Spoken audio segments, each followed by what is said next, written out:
Elder Seedseer, I thank you for granting me this audience. I am Fortuno Levea, here in my capacity as representative of the Forum. It is I who should thank you, Master Fortuno, for journeying so far and so swiftly. Would that our first meeting could have been under happier circumstances.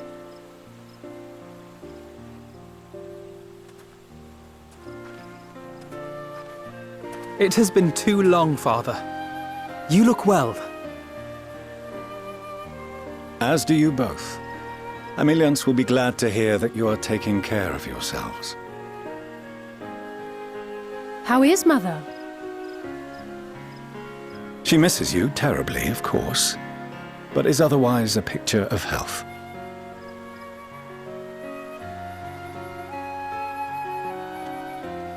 Circumstances apart, I'm grateful that our meeting has afforded me the chance to be reunited with my children at long last.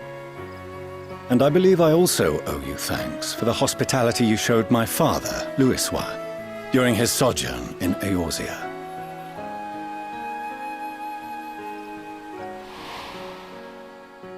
All thanks we owe to him. In the days prior to the 7th Umbral Calamity, it was your father's tireless efforts which granted us a means to vanquish the Primals.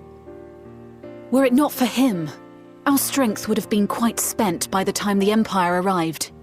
That Gridania still stands is in large part his achievement. He was a great man.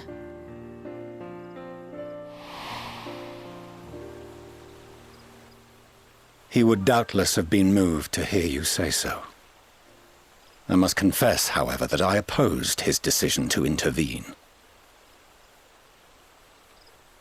And my position remains unchanged.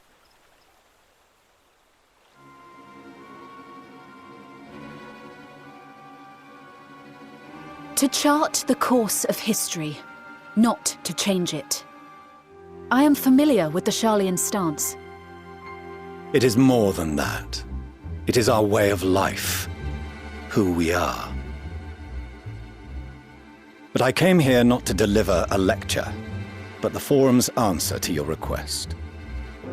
Sharlayan will under no circumstances intervene in the conflict between Eorzea and the Garlean Empire.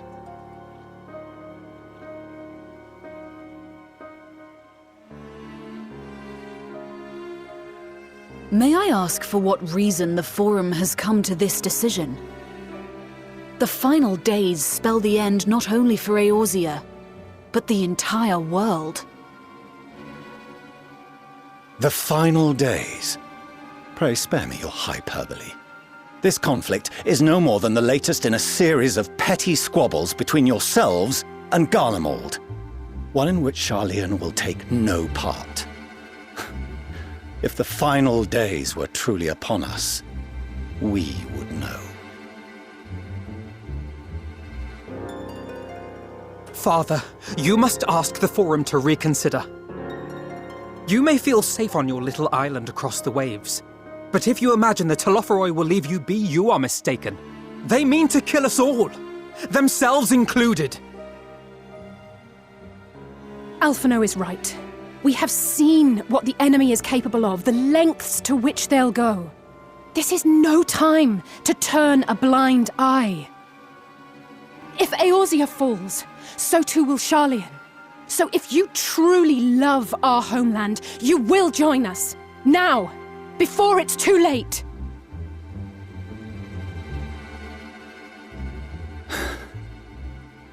I thought you knew better than to raise your voice to your elders. It seems I was wrong.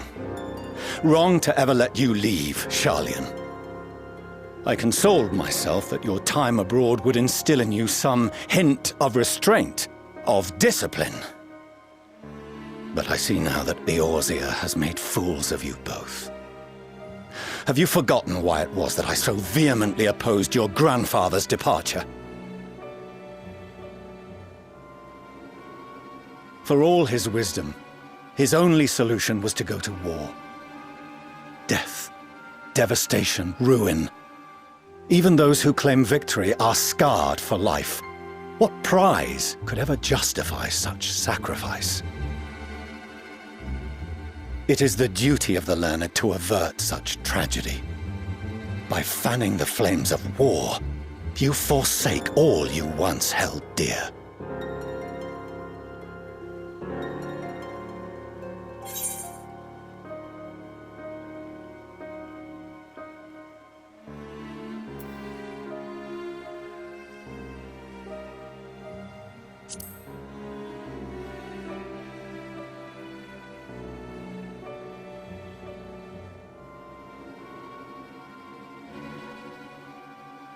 I see your friend shares your misguided ideals.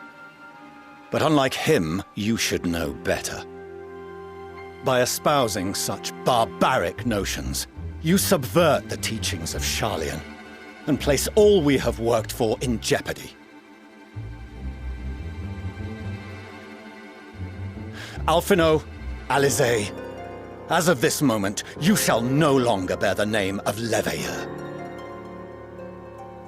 What? Father! How you choose to live your lives is no longer my concern. If you wish to walk the path of ruin, I will not stand in your way.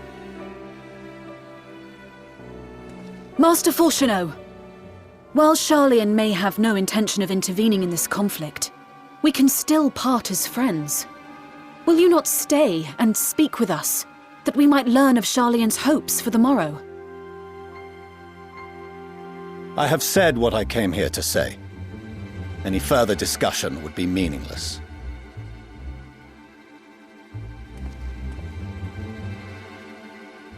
Father! Wait! Don't bother, Alisaie! How can you stand there and watch him walk away? How can you let this happen?